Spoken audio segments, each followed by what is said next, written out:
Hello and welcome back to this channel. My name is Peter and today I'm going to be talking about something quite interesting. It's called the behavioral finance bias.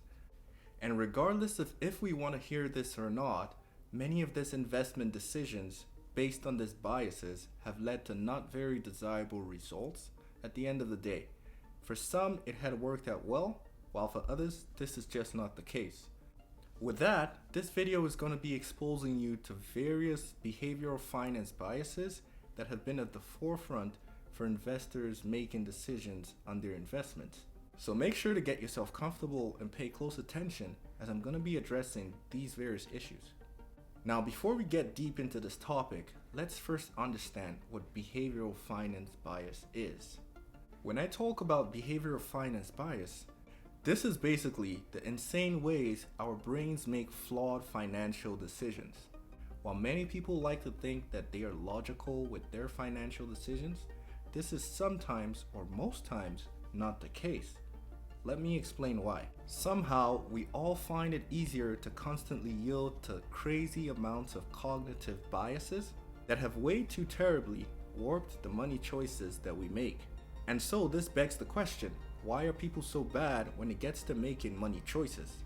Well, the answer to that is that this is a software problem. And when I say software, I mean the brain software problem. When you look at it, over all these years, humans have continued to evolve and this has brought about civilization. However, even though we have continued to evolve, our brain hasn't exactly done just that. And what I mean by this is that when we are faced by modern problems, our brain doesn't exactly respond to modern problems the right way. And this has led to behavioral scientists studying the way the human brain tends to stumble when it gets to making money decisions. First of all, it is important to know if you're good at managing money by taking this simple example. Let's say a journal and a pen cost $1.10 together, and you're told that this journal costs $1 more than the pen. How much does the pen cost? This right here is a good example of cognitive bias, also known as cognitive reflection.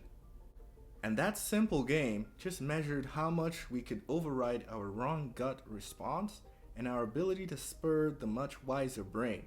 However, I don't want to keep you waiting because the answer to that question is the journal actually cost $1.05 while the pen costs 5 cents, making it a total of $1.10.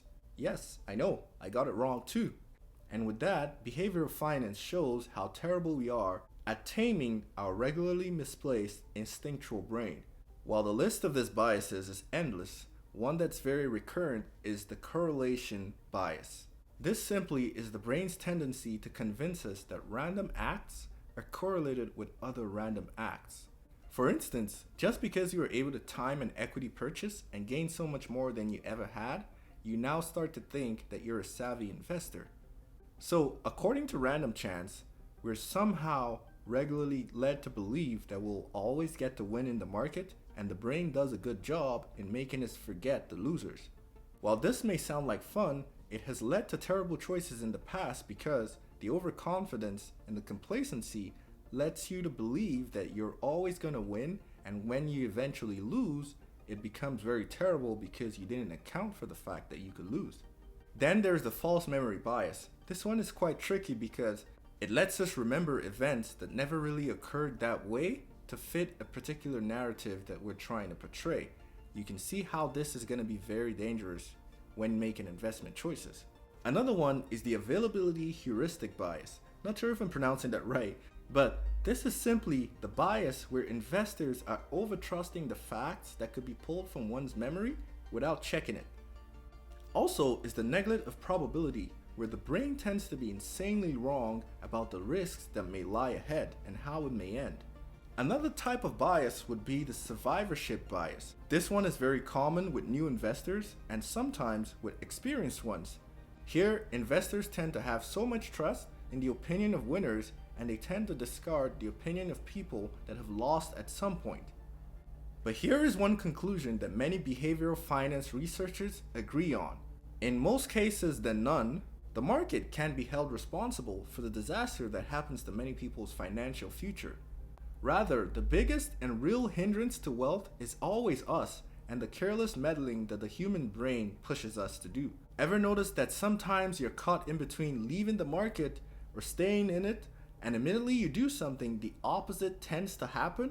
Either the market skyrockets or it plummets? And when this happens, the instinctual brain goes wild and we're put into fight or flight mode, and we start to panic, leading to many unnecessary decisions that could put our financial futures at risk.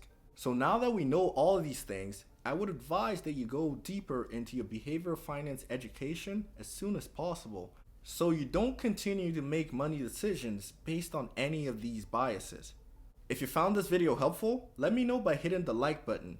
And to be a part of the regulars, make sure you're subscribed to the channel, and don't forget to hit the notification bell so you never miss any updates.